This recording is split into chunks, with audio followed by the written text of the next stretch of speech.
traveling through another dimension. A dimension not only of sight and sound, but of mind. A journey into a wondrous land whose boundaries are that of imagination. Your next stop. The mainstream media. The truth is that almost every avenue from which we get our information in the mainstream media is controlled by only 6 corporations that have one specific interest: profit. Well, interesting you say that. Jimmy Dore has a show on there, and he kind of rants at the camera with a mic in his face, and he's hilarious. And one of his recent episodes was on the 6 giant media companies that own all media.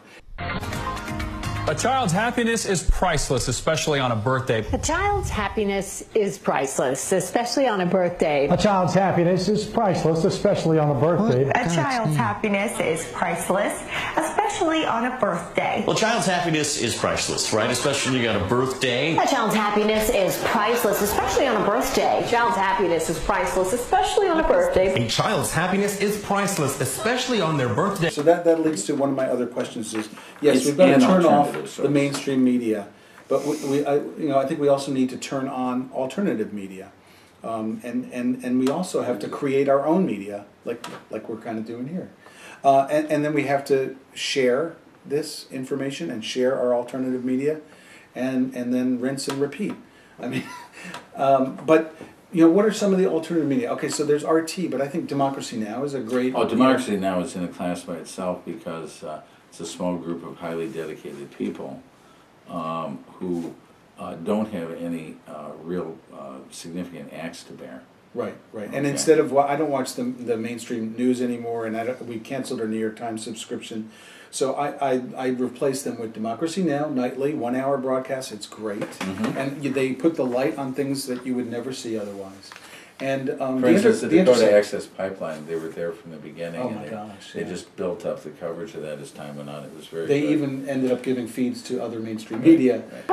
Are you telling the dogs to bite the protesters? The dog has blood in its nose and its mouth. And she's still standing here threatening. These people are we're threatening all of us with these dogs. And that woman over there, she was charging them, and it bit somebody right in the face. These people are incorruptible. They truly are. Democracy Now! Democracy Now! Is close to incorruptibility. Yeah. And maybe someday they'll pick us up. We'll be a segment on Democracy Now! If we get lucky, I guess. And then The Intercept. I love The Intercept on a daily basis. The Intercept is almost as incorruptible as Democracy Now! And I was just watching Glenn Greenwald talk about it, and I didn't realize they only started it 3 years ago, 2013, and they only started it with the release of Edward Snowden's information. And they started it because they realized that their version of what was going on, and it was the most informed version of what was going on, about surveillance and deep media issues and so on. It wasn't going to be covered by anybody else. They either had to cover it or no coverage. Yeah, so I thought the best thing I saw in coverage after this election, just a few days ago, was Glenn Greenwald's article in The Intercept.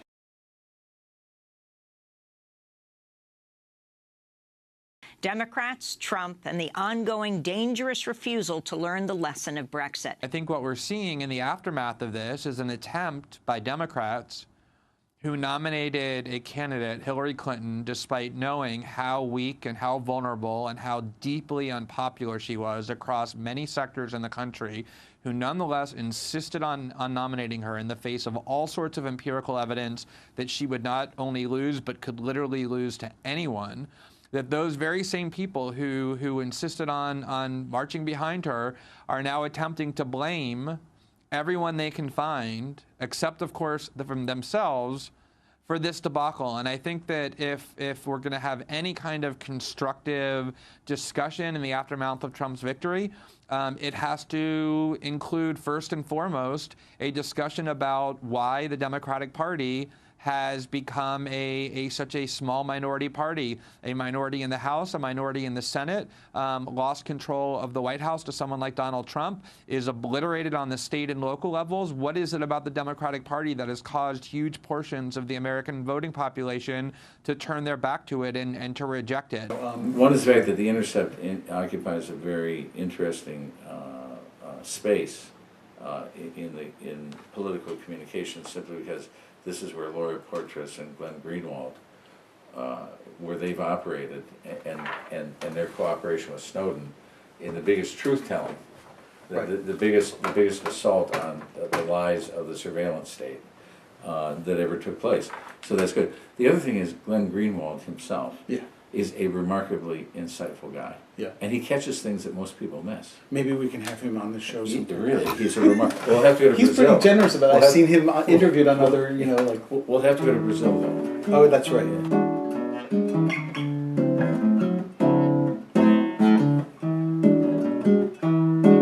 Another one, I think, is Truth Dig, where you find... Which has been around for well over 20 Chris years. Hedges, I think, is on Truth Dig.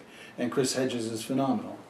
And then, you know, there's other things. I don't know if you have any others that you're following. The original founder of Truth Dig, though, was that very venerable...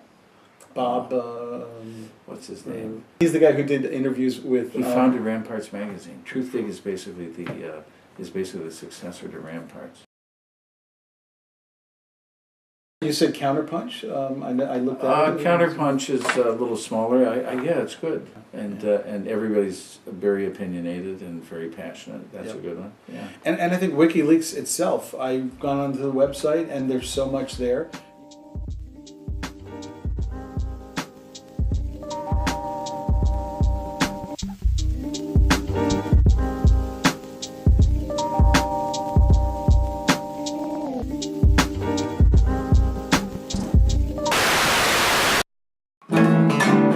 Whoa, yeah!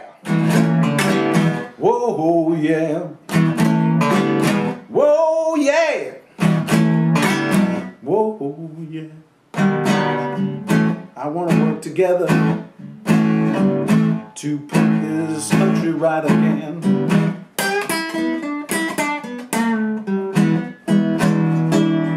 Yes, let's work together.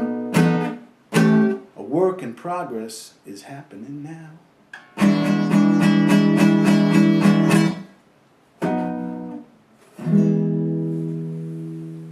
Yeah, baby.